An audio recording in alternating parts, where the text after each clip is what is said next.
Here's my 2025 DR-Z4S that I've had for about a week now. So I've got an upgrade planned for it to install a DC power charging port up on the handlebars. So while I have that headlight shroud off to do that project, I thought I might as well take a few other things apart and kind of give the bike a good close-up look. So this will be sort of a follow-up in a similar format to a video I did not long after the Ford S and SM was announced. What I had done was downloaded a bunch of images off of Suzuki's website, some of their marketing materials, and popped them up on the screen and did a lot of discussion about the new DR-Z and some things that I noticed that were similar and some things that were different. Over here you can see I have a 2002 DR-Z that I've had since 2006. So there's a lot of things similar about this and a lot of things different, and it was pretty easy to point those out and share my thoughts on them. So this is probably going to be a 2 or 3 part video series because I'm going to do basically another deep dive discussion. So if you haven't checked out that video, go ahead and check that out. I'll have it linked down in the description below, and feel free to come back and watch this video.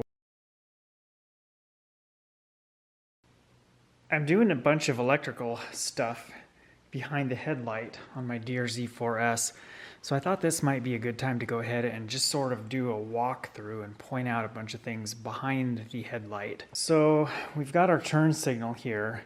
Wiring goes through some split loom and then loops down here. It's got a tie wrap, zip tie, whatever you want to call it. Then it connects to a connector right here.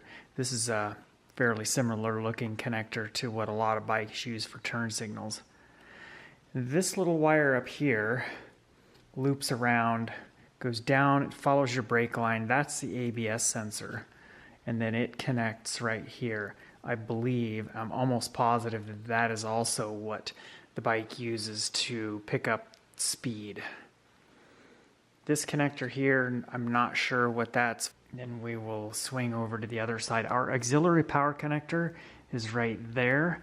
There's a little blanking plug, dust cap, waterproof connector, whatever you want to call it, that I pulled out when I made another connection there. So I've got DC power port plugged into that right now.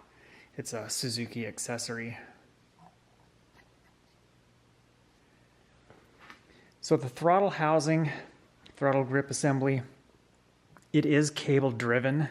It's a ride-by-wire system, but it's your typical twin cable system down here. So it follows the frame of the bike. It's routed back along the frame above the radiator below the fuel tank. The wiring on the new DR-Z is a lot cleaner looking and easier to manage. The old DR-Z had this big massive bundle of wires right in the center behind the headlight. So turn signal wiring goes through a piece of split loom, and I believe that it is probably connected right here, the little red connector. Not a whole lot else to point out over here. This is a little rubber flap that surrounds the headlight housing. And then we have this giant plastic bracket that holds everything in place and that everything is bolted to. Well, let's look at the back side of the controls on the left side of the bike. So you can see here that the clutch lever is situated fairly close to the flash to pass switch for the high beam. This could easily be resolved by just moving the clutch perch in just a little bit and then moving this control pod in just a little bit. But you can't do a whole lot because then your clutch lever right here will bottom out in your grip. You could probably move it maybe up to about 1/4 of an inch. I've heard people that are riding with big bulky gloves have hit that, not necessarily on the DR-Z4S, but on other bikes that have the same kind of a flash to pass system on the high beam headlight. So moving over here, this is the clutch safety interlock switch. On the old DR-Z, it was super easy to remove this entire assembly, and you literally just unplugged it behind the headlight and it completely bypassed that switch. You didn't literally need to do anything else, just remove it and unplug it. I'm not going to be too concerned about that right now. We'll just ride the bike, get a feel for it and whatnot. So right here is the DC power port that I ordered. This is a Suzuki accessory. I ordered it and it took about a week to get. I'll have a link to the video for that installation down in the description below. So tied up in this neat little rubber band style strap, we have the clutch cable, we have the clutch interlock safety wiring, and then the wiring for this control pod over here. We have a similar little rubber band securing the cables together over here on the other side of the bike. We've got the two throttle cables, we have the wiring for the switch gear, and all of that is wrapped around the front brake line. Moving on to the back of the bike, we have this entire side panel removed. So right here we've got the air box. We have to pull off that side panel, which requires pulling out that bolt. That bolt is where the seat strap is. I pulled that off first thing when I got the bike, but that bolt needs to come out, that bolt needs to come out, and then we have another one right down here. That bolt needs to come out in order to get the side panel off. So that side panel covers from here all the way back here. So behind this big plastic piece, which there's a bolt right up there that holds this in place, that's what we pull out to get this black plastic holder out, or whatever it's called, that holds the battery in place. There is actually another bolt right over here. There is also a third bolt. So you pull out that bolt, actually it's a screw, and that entire unit that houses all of the electrical components shown to the right side of the battery comes out to get access to the battery.